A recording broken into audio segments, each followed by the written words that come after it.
My essential question is always what I want the end result to be. So for today, for example, my learning goal is how can students identify the beginning, middle, and end of a story or in their writing. So at the end of the day, their learning goal is to be able to answer that essential question. So today, we are going to talk about how do we identify beginning, middle, and end of a story, or when we write. Today, you're going to do some writing. So I'm going to post up our question because by the end of today, you're going to know how to identify the beginning, middle, and end of a story, or how to show the beginning, middle, and end when we're writing.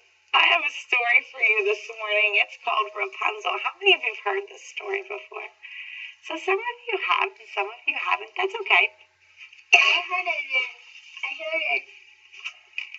it at they make those kind of stories at libraries. Yeah, you can find this story at the library. You're right.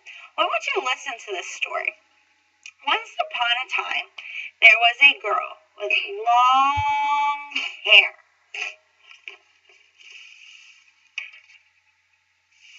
What did you think about my story? That was sure. What did you think about it, Isaac?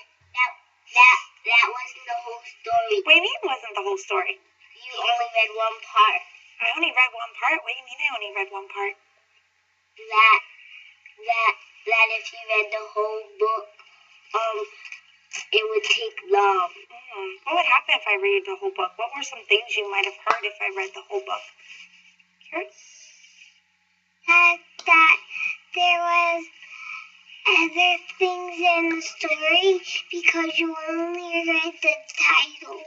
No, I read the title, Rapunzel, but then I said, once upon a time, there was a girl with long hair. But you didn't do the rest. The rest? What do you mean by the rest? What is that? The other parts of the story. So there's other parts to stories, right? You know what those parts are? Parts to stories have something we talked about before. Angela, what are parts of the story? They are the pages you read. Okay, they are the pages that you read. What do we call those parts, though? What do we call those parts? Mohammed, do you know what we call those parts? Every story has them. Every story has a beginning,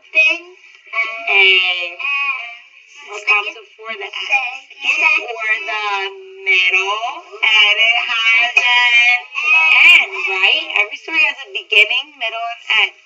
I'm going to read you today the story of Goldilocks and the Three Bears. This is a story that you heard yesterday. You heard it the day before, so you are very familiar with this story. We've talked about this story. But today, I want you to really listen for the beginning of the story, the middle of the story, and the end of the story. Remember we had in Sean's sandwich the other day?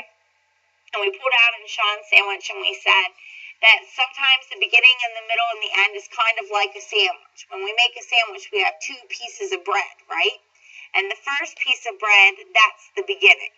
And all that stuff we put in the middle, that's the middle part of our sandwich. And the bottom piece of the bread, that's the end. And remember we looked at that sandwich? Well, it's kind of like the same thing with the story. Remember we talked about that. So I want you to really think about, while I'm reading you Goldilocks and the Three Bears, I want you to think about the beginning, middle, and end. Okay, so turn on those listening ears. Make sure your bodies are sitting in a listening position. Good job. Goldilocks and the Three Bears.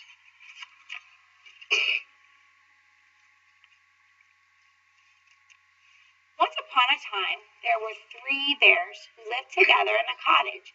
All right, so what we're going to do, boys and girls, is we're going to talk about the beginning, the middle, and the end of Goldilocks and the 3 bears. So I think most of the learning goals were met, especially at the beginning with the beginning, middle, and end.